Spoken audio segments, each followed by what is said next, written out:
What do you most like about your job? For me, it's being invited to speak about the work of the Mississippi Center for Public Policy and what we're trying to do to improve our state. Typically, I get a couple of invitations each month to talk at Rotary clubs, schools, or the Kiwanis. Just the other week, I received one such invitation from the North Jackson Rotary Club. As invited to do, I talked about some of our policy goals, such as school choice, deregulation, and tax reform. Ever sensitive to the fact that good folk have different opinions about such things, I meticulously avoided saying anything even remotely partisan. Rotary Club lunches are enjoyable precisely because they're committed to building goodwill and understanding. As I sat down after speaking, however, up popped one Luther Mumford, someone I've only met once, I believe, on the way into the event. Mr. Mumford proceeded to attack school choice, and at times I almost felt me, at length, all under the guise of asking a question. Fair enough, I thought. Free speech and all that, although Mr. Mumford didn't sound very big on goodwill. In fact, he sounded borderline rude.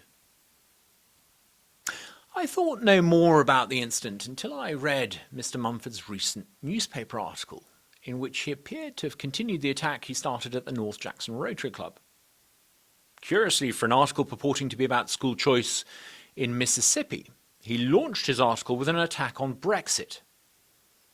Aware as he is of my role as one of the founders of the official Brexit campaign back in my native Britain, Mr. Mumford perhaps thinks that by attacking the way 45 million Brits have voted, he's somehow getting at me. Whatever. Once Mr. Mumford gets round to attacking school choice in his article rather than me, he makes a series of erroneous assumptions that deserve rebuttal. Mr. Mumford, like many school choice activists, claims that school choice is unpopular. This is just not true. Polls show that 7 in 10 Mississippi voters, including a majority of Democrats, want school choice. Mr. Mumford seems especially vexed by the idea that parents given choice might want their children to attend a religious school. Assuming I've understood him correctly, his syntax was a little garbled, school choice would mean that, quote, the problem of funding truly racist religious beliefs becomes even greater. Any suggestion that Mississippi private schools are full of, quote, racist religious beliefs, as he claims, will no doubt come as a surprise to anyone that actually attends or teaches at one. Mr. Mumford then attacks private schools on the basis that, quote, no one knows how well Mississippi private schools are doing because they're not subject to any form of public accountability. Again, plain wrong. Private schools are hyper-accountable to fee-paying parents. It's the public school accountability system that's failing, giving A grades to school districts where many kids can't read properly. Mumford then proceeds to attack school choice on the basis that it would take money out of the public sector. Allowing each public school student to take their base share of state funds, about $6,600, to a public school of their choice, assuming the public school has capacity, wouldn't impoverish the public sector. It would merely reallocate the money, forcing failing schools and underperforming districts to raise their game.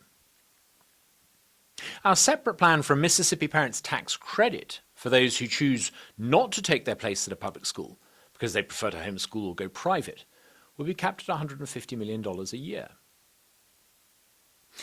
It's not draining money from public schools, but supporting families that are currently paying twice.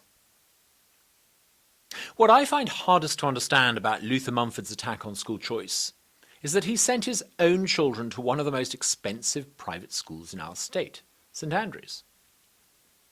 Luther Mumford's on record as saying he, quote, believes strongly in public education, but not strongly enough to send his own kids to public school.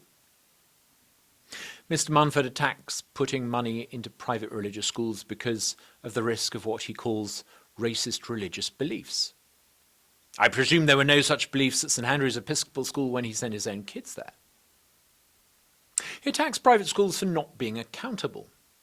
When he was a parent at St. Andrews, was there not sufficient accountability to him as a parent? Perhaps if one were to ask why, as an advocate of public education, Mr. Mumford didn't take the opportunity to send his own kids to, say, Murrah High, he might have an explanation as to why his family circumstances were different. Anti-school choice activists need to recognize that every family's circumstances are different. That's why families need to be able to make the choices about their children's education that currently only people like Mr. Munford are able to make. Sending a child to St Andrews today costs about $20,000 a year.